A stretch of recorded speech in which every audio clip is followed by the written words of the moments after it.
Dear sons and daughters of planet Earth, I am Sananda.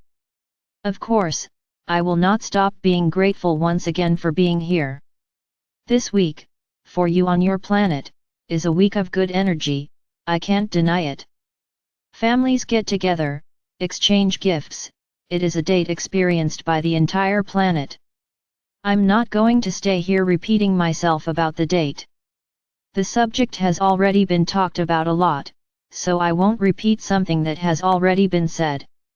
Understand that for us, this period of the year is important, an important date that happens tomorrow.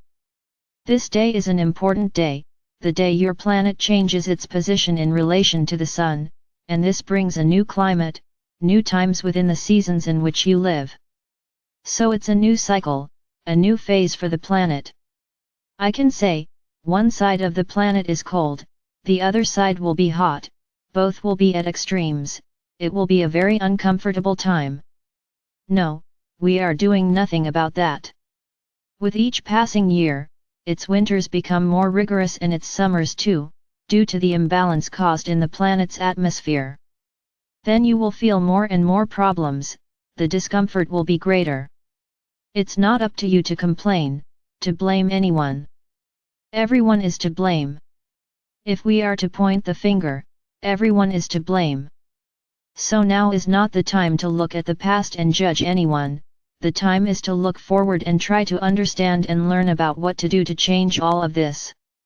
A large number of people on the planet are concerned about the climate, they are people who are very close to the light and who are being guided on what to do to improve the situation on their planet.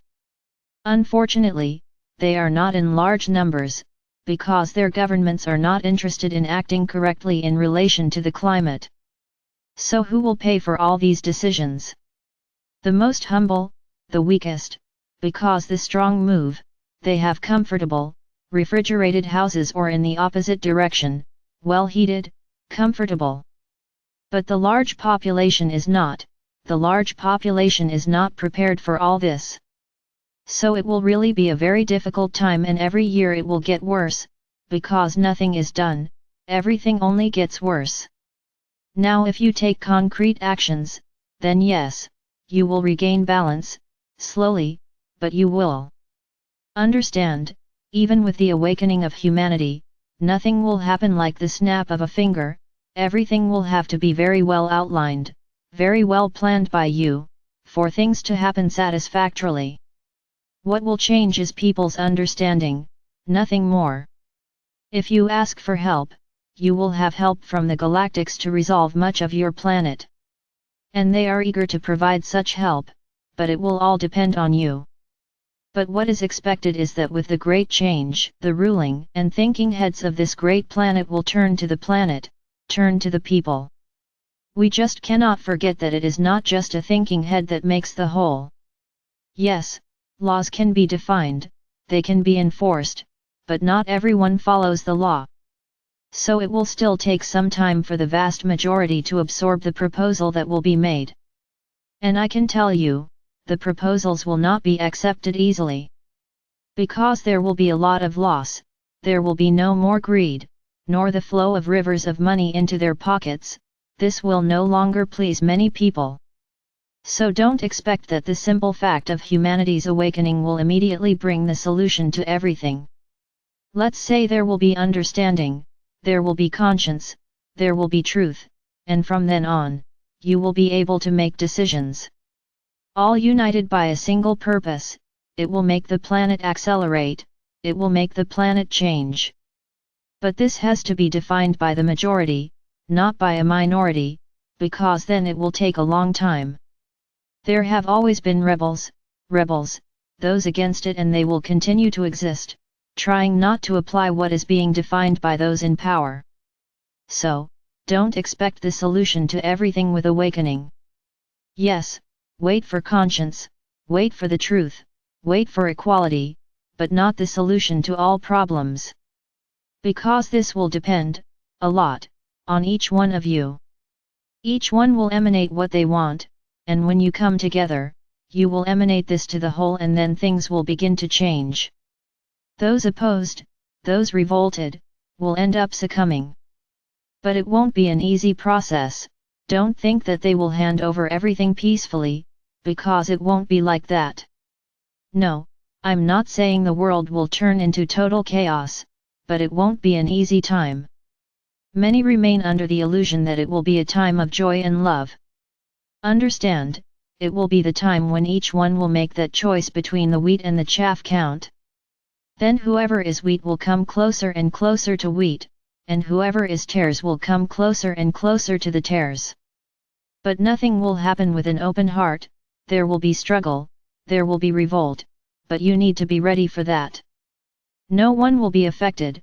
Those who emanate love, emanate equality, cooperate, solidarity will not be affected, because they will be emanating positive vibrations. Now those who are unable to emanate this have attracted more of the same. So that's why we have said so often, make your choices, look inside and see what you want to live. After the Great Awakening, there will be no middle ground. It is not a line where you put one foot on one side and one foot on the other and wait for the side that will give you the greatest opportunity. There will be no such thing. What there will be is light and truth in which you will need to choose a side. And by choosing this side, if it is the light, you will be protected. And they will certainly be able to, with our help, reverberate all of this to the whole. Now those who are already chaff today will not give in easily, they will fight. However, if you remain intact, if you remain firm in your beliefs and convictions, nothing will shake you, the world will fall around you and you will land on your feet. Miguel already said that, and we just agree. So fear nothing. Now, don't expect a world of peace. Every change is complicated, every change brings revolt and joy, there is no way around it. There is no change without loss, if not, it would be continuity of what is. So of course there will be confusion, revolts. But whoever does not follow this, will stay far away from all this and will continue following his path, to make this planet better and better and better every day for himself and his brothers. This is the journey to the fifth dimension. And those, the rebels, the opposites, will be making their way, to continue in the third dimension. But they will not disappear from the planet as if by magic, they will do everything to assert what they believe in. It is up to each one of you, who is on the side of the wheat, to stand tall, remain confident and act with all concepts and attitudes for a better world, for that new world that you want, and you will have it. Forget the rebel next door, he will be suffering the catharsis he needs.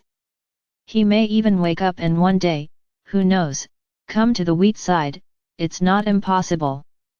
But for the most part, this will not happen.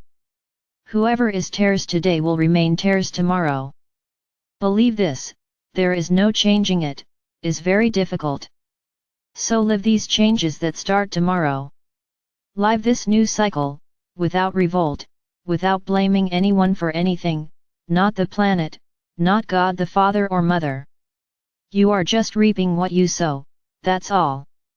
There were years and years and years of attacking the planet, now you will reap everything you sowed. Only that. It's not punishment, we're not doing anything. Now never forget, the lessons are there and the way each one lives their lessons determines the harvest right there. If the lessons are accepted with love and understanding, the harvest will be peaceful. Now if they are accepted with revolt, I can't say anything about the harvest. So just be ready, a lot is going to happen soon. Be ready, that's all I can say.